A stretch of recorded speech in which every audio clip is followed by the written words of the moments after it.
they were all separated when they're little kids, but they don't know that they're siblings.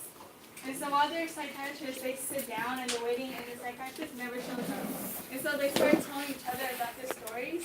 And what happens is the first person will start beginning, and they talk about their favorite game as a kid, which is hide and go seek, and how eventually it became a tactic for them.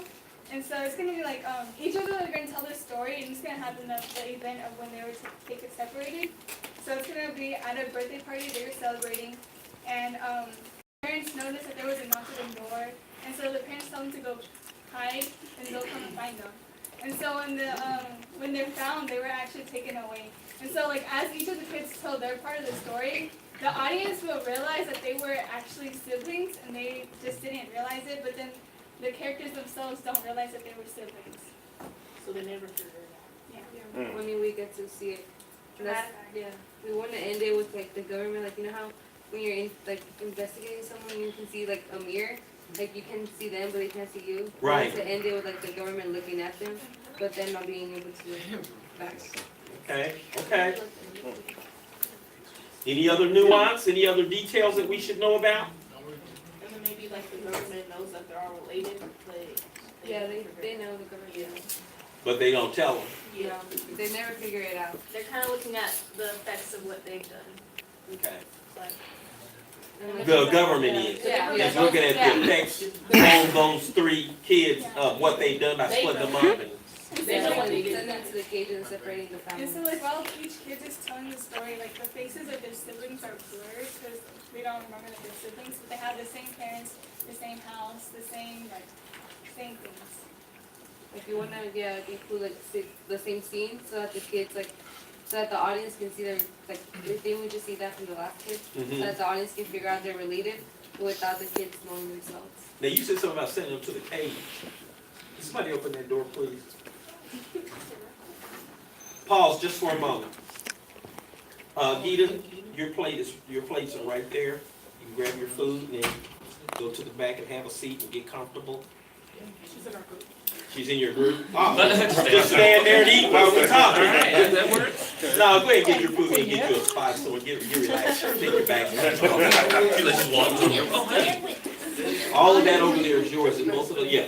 That's all. I'm so lost. And then just grab a seat anywhere and get comfortable.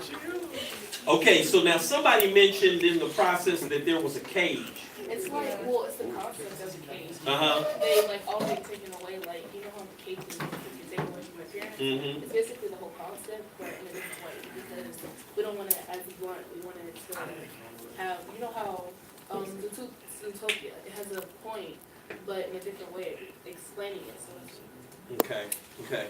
So the cage concept is going to be somehow embedded into the design so that people can gather that these are the kids that are generally being put in cages all the time. Yeah, that's the reason they're the psychiatrists, because like they were put in the cages. They're like trying to like go there to get better on the mental health. Okay. That's why we're making start at the psychiatrist. And what's the name again? The after effect. The After Effect. I like it. I like it. Let's give them a hand. Okay, so that was group 4. Let's hear group 3. Group 3, come on up, all of you. 3.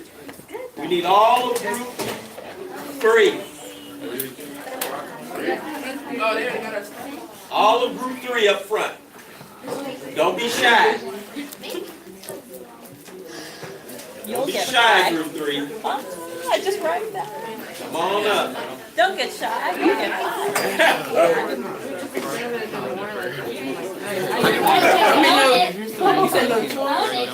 No trust. Who's going to be reporting now? I like that idea.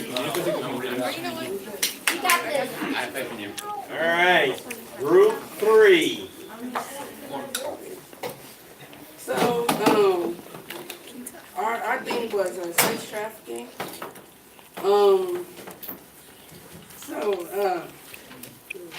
Feel free to jump in if she needs help, okay? So we had sex trafficking, and our title is No Trust. It's basically It's basically, okay. So Very good, keep going. there's a buyer and then there's a seller.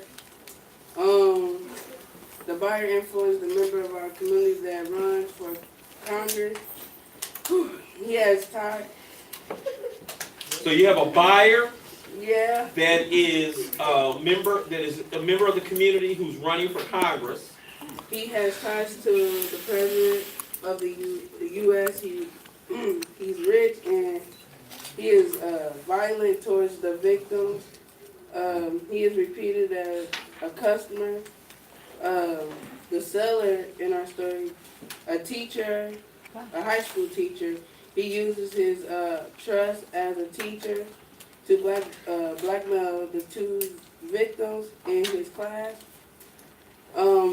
Victim 1, poor girl, parts of a low income family whose mother is struggling with depression and dad is struggling to maintain a job. Victim 2 is poor girl, low income family whose mother is struggling with depression and dad struggling with maintaining a job.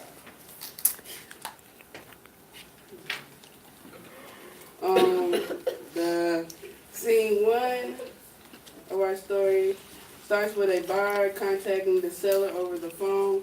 The buyer looked through the pictures of various of girls on the website and selects 2 girls he would like to have and sent to the hotel. The teacher, which is the seller, is in his classroom where we can see a campaign poster of the buyers. And then scene 2 shows that the victim at home and showing that they are poor, living conditions, a really small apartment, and overhears parents struggling with financing. Scene 3, back to the school after the teacher gives the lecture, he sees the victim is crying and consulting to the girl.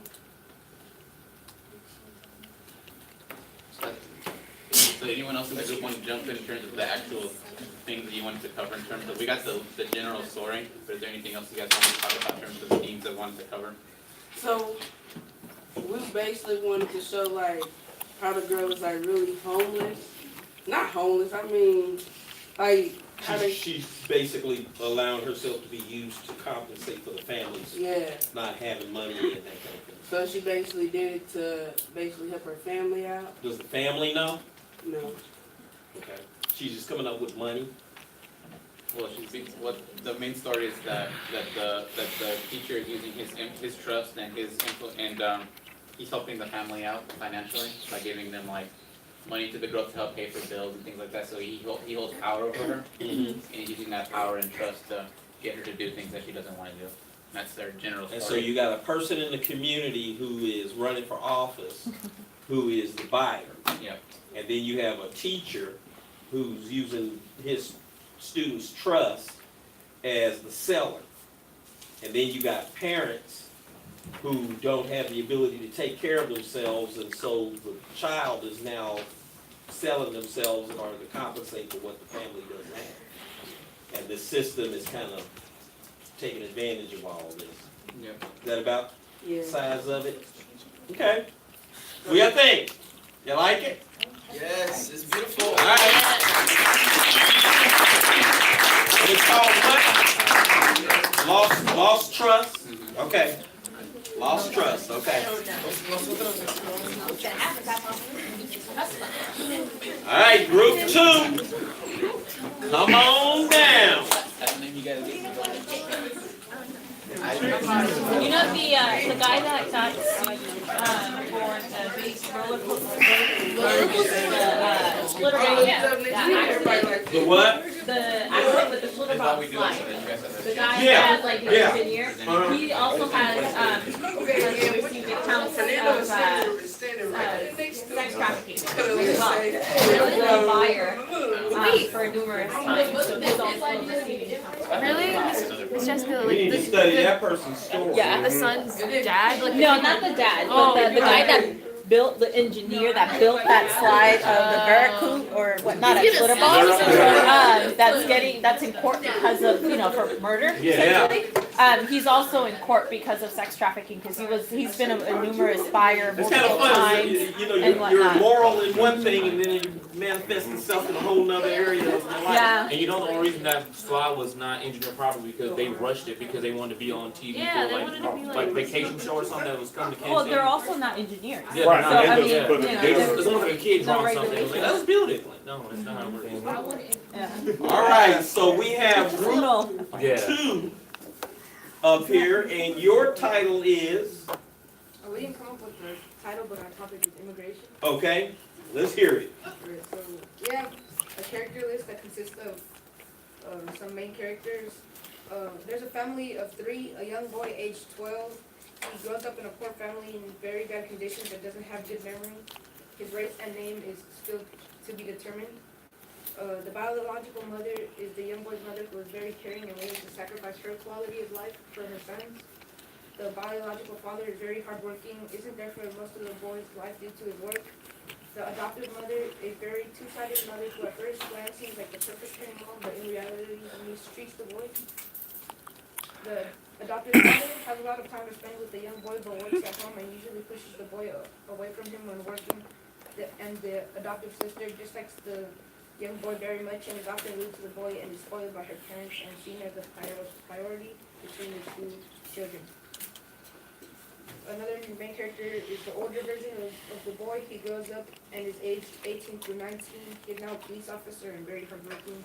He has vivid memories of his parents, but can't picture anything clearly.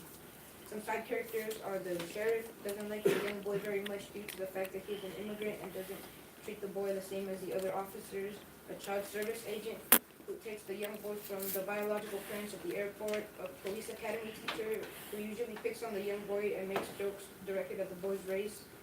And a young bully bullies the boy due to the fact that he is a different race than his adopted parents. Alright, so our storyboard is 10 scenes long. Our first scene is, there's a family of 3, a mother, father, and young boy of about 12 years of age. It is clear that the family is poor and struggling in the economic placement of society. We will show the daily routines of the boy and how his life at home is like. We will have a time lapse of the neighborhood that the family lives in. Scene 2, the family will be preparing to get on a flight from their home country to the United States. The parents' eyes are full of hope. They will finally give their son the life he deserves. They get on a pretty beat-up van and make their way to the airport. You can see the tension in the mother's eyes because she and her husband are traveling with fake documents.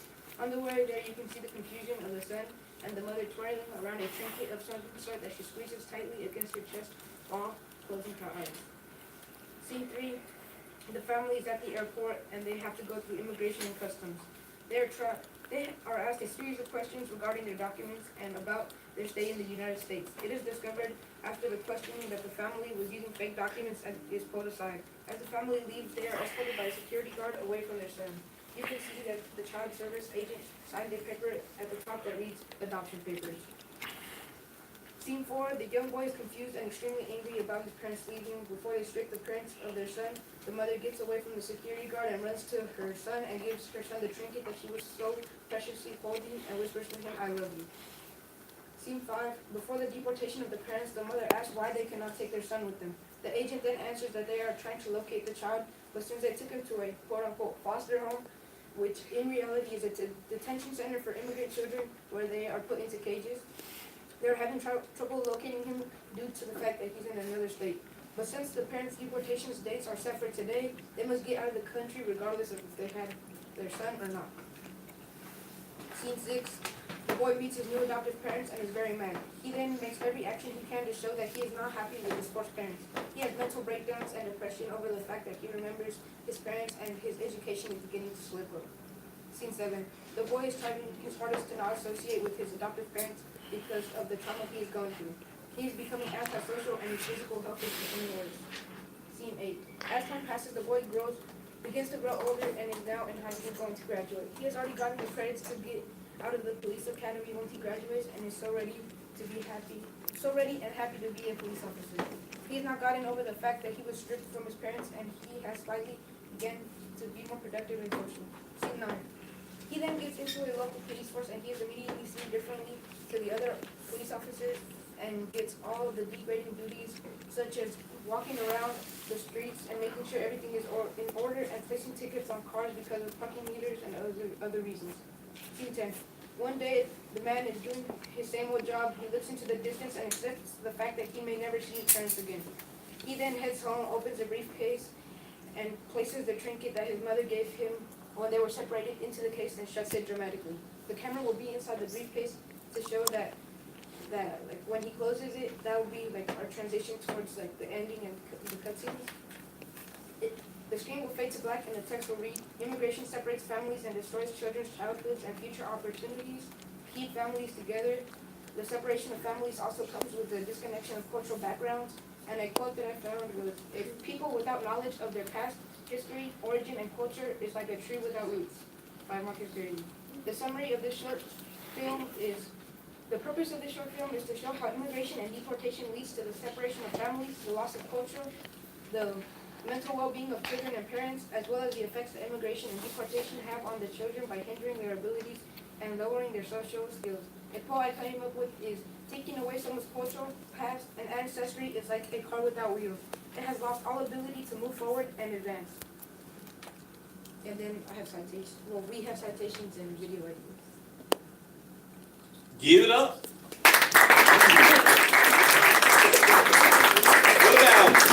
What about three different title suggestions? Dismantled, Tree Without Roots, Disconnected. Think about those three, see if there's one you like, or if you have something else you would like to present. Okay. Very good. Let's have group number 1 come up.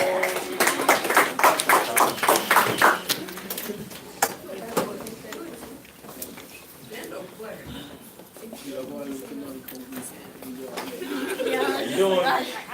We're back. All right. Okay. You gonna do loud and proud, okay? You got this. All right. Let's let everybody else get seated and settled. Okay, everybody's back. We're gonna get seated and settled. Group 3. Group 3. Hello. Come on, guys. Focus to the front. Amen. Okay, so we're group 4, and our